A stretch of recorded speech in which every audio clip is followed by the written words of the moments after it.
Lady Starlight always says to me, she says, "You're a musician that happened to become a pop singer." Heard about Lady Gaga.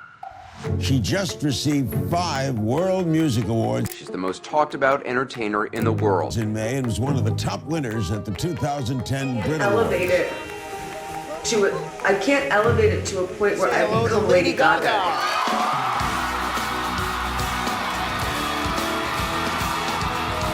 The effort of making something that felt really different from everything else that you hear. Thank you so much. Thank you so much to the Academy for this wonderful honor. Thank you to every. Her fans are devoted to her.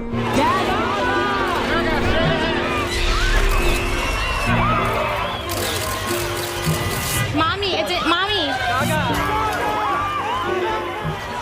Gaga, you're so fucking beautiful and I fucking love you. Sometimes making those wrong choices might bring an emotional life to a song that is just the best one. But I always wanted to be a pop singer. That was the ultimate sort of dream come true for me, was that I would work endlessly towards this experience with music. Los Angeles, February 2026. The Grammys, a night of high-stakes rewards and vanities. Her name is called Lady Gaga!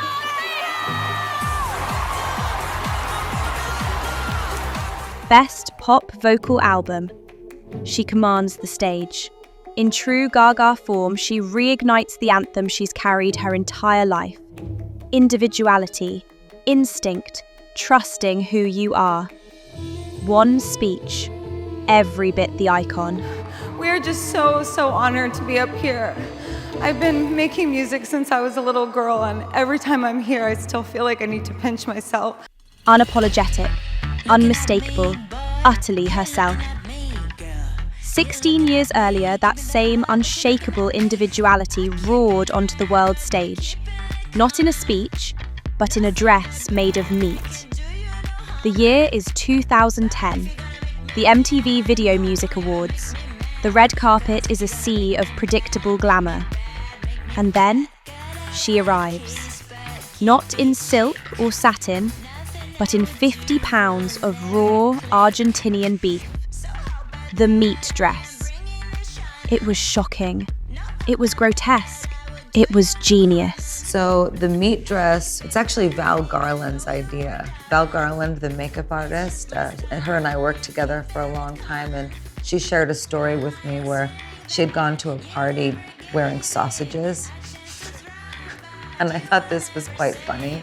In that moment, the pop star vanished and the enigma was born. The story of how a classically trained pianist became the most audacious icon of her generation begins not with a desire for fame, but with a need to be heard. Before the Monsters, there was Stefani Germanotta, Manhattan, 1986. She grew up in a well-to-do family on the Upper West Side. She was a prodigy, learning piano by ear at age 4 before her hands could reach the keys. When I was like 3 years old, I may have been even younger. My mom always tells this really embarrassing story of me propping myself up and playing the keys like this because I was too, short to get all the way up there. And I used to just go like this on the low end of the piano. She attended Sacred Heart, a private Catholic school, a properly polished world where she always felt like an outsider. Bullied for her looks, her prominent nose, and her provocative style. The other girls saw her as strange. While they were at parties, she was at home, finding solace in her music and studying the classics. The piano was more than an instrument, it was a shield. Beneath the skin, a secret war was raging. She had struggled with bulimia and anorexia since she was 15. The acid began to damage her vocal cords. She had to choose, the illness or the voice. She chose the music. At 17, her talent was so undeniable, she was granted early admission to NYU's Tisch School. But the rigid structure of academia could not contain her. In a bold move that horrified her parents, she dropped out. she moved into a tiny, cheap apartment and hit the underground. Dive bars, burlesque clubs, paying rent with tip money. In the grit of the New York underground, Lady Gaga was being forged. Her talent was undeniable. By 20, she had a songwriting deal with a major label. Then, she was offered her own record deal with Def Jam Records. This was it, the moment she had worked for. It should have been her big break. Instead, it was a crushing disappointment. The label's legendary executive, L.A. Reid, didn't get her. He couldn't see past the avant-garde style, the theatricality, the vision. Ultimate sort of dream come true for me was that I would work endlessly towards this experience with music, with songwriting, with performance art, and how I could bridge fashion and pop culture into one performance and then make it commercial. After just 3 months, he dropped her. She was devastated, heartbroken, and back at square one. The silence in that office was the sound of her dream collapsing. It was a rejection that could have ended her career before it even began, but it only hardened her resolve. That pain became her fuel. She went back to the downtown clubs, not with her tail between her legs, but with a new fire in her belly.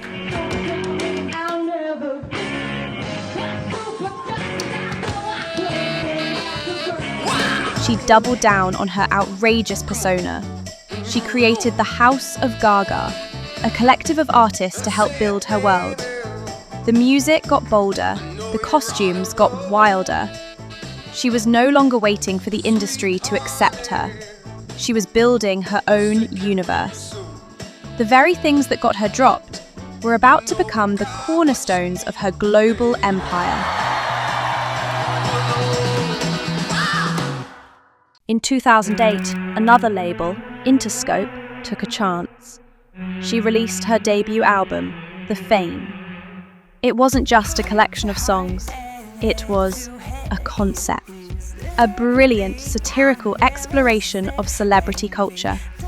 The first single, Just Dance, was a catchy hit, but it was the second, Poker Face, that turned her into a global superstar. The song was a monster, topping the charts in 20 countries. But it was her visuals that truly set her apart. The music videos were cinematic, artistic, and utterly bizarre. The lightning bolt makeup, the hair bows, the disco stick. It was a complete sensory assault. She followed it up with The Fame Monster, an even darker, more ambitious project.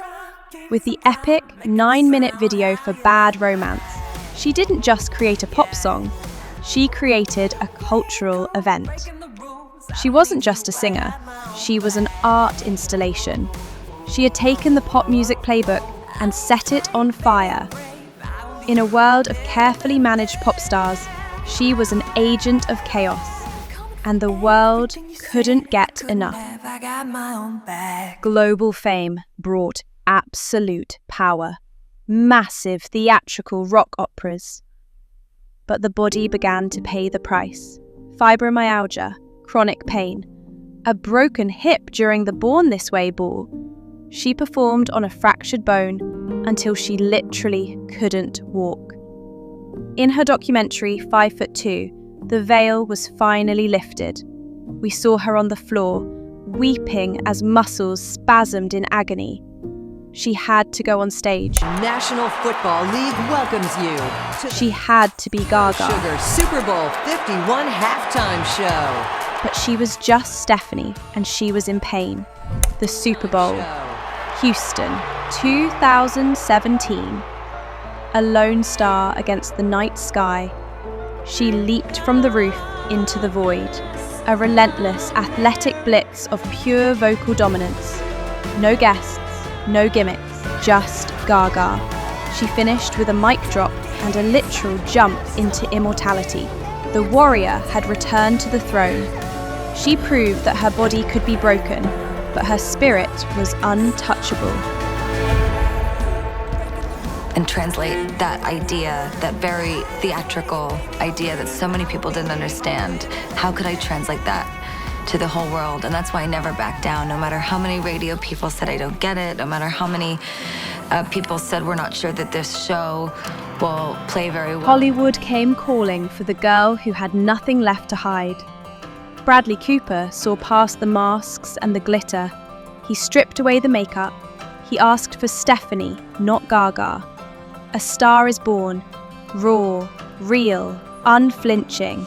Voilà le portrait sans retouche de l'homme auquel j'appartiens.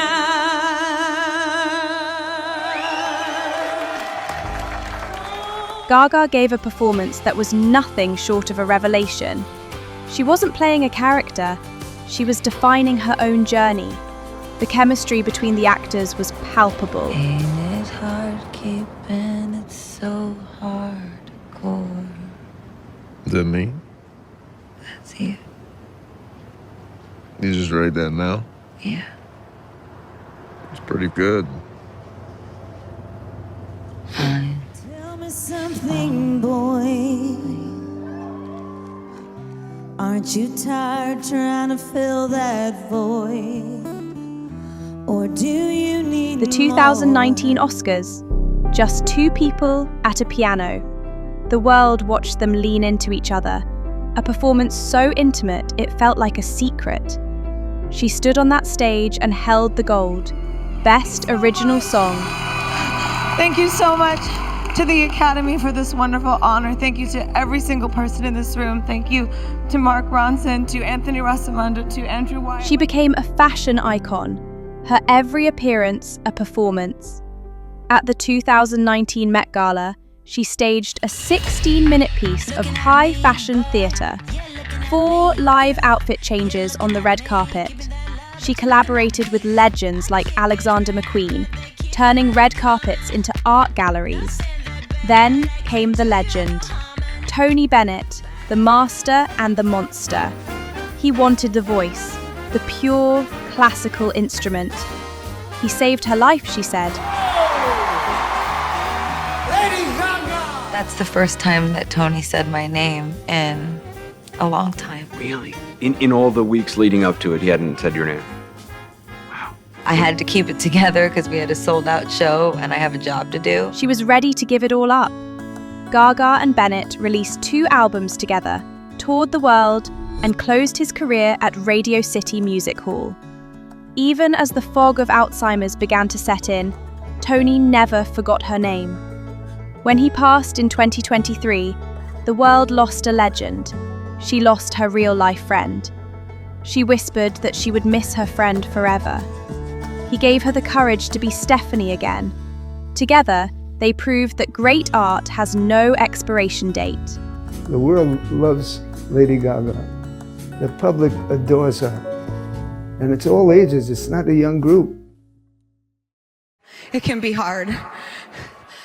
So I urge you to always listen to yourself and always fight for your ideas, fight for your songs. After the chaos, risks, and rebellions, the world witnessed her most elevated form. Paris, 2024. The Olympic opening ceremony. The banks of the Seine glowing beneath billions. Gaga descends a golden staircase surrounded by pink feathers. Elegant, poised, singing in perfect French. Inspired by the legendary Zizi Jeanmaire. Montre ton plomb, plomb des oiseaux, des animaux. Montre ton plomb. The icon had reached the highest echelons of culture. February 8, 2026. Levi's Stadium. The Warrior returns again, joining Bad Bunny as the ultimate surprise guest. The world held its breath as she hit the stage. Dressed in a baby blue gown and red accessories, a haunting solo version of Die With a Smile. Total Gaga. Raw, real, and with total confidence.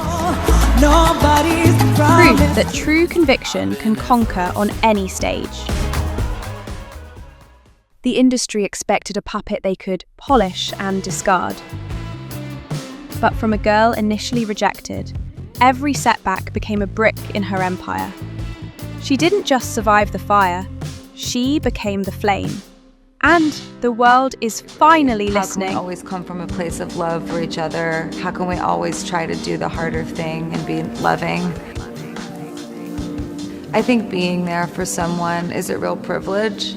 I think that we look at it in a lot of ways as doing something for somebody else, but I think you actually do yourself a kindness when you're there for someone else because it reminds you to be humble, it reminds you to take a beat. I know for me, being there for other people is a part of what makes me feel strong, and it also is what makes me feel like I'm living a life that has a lot of love in it.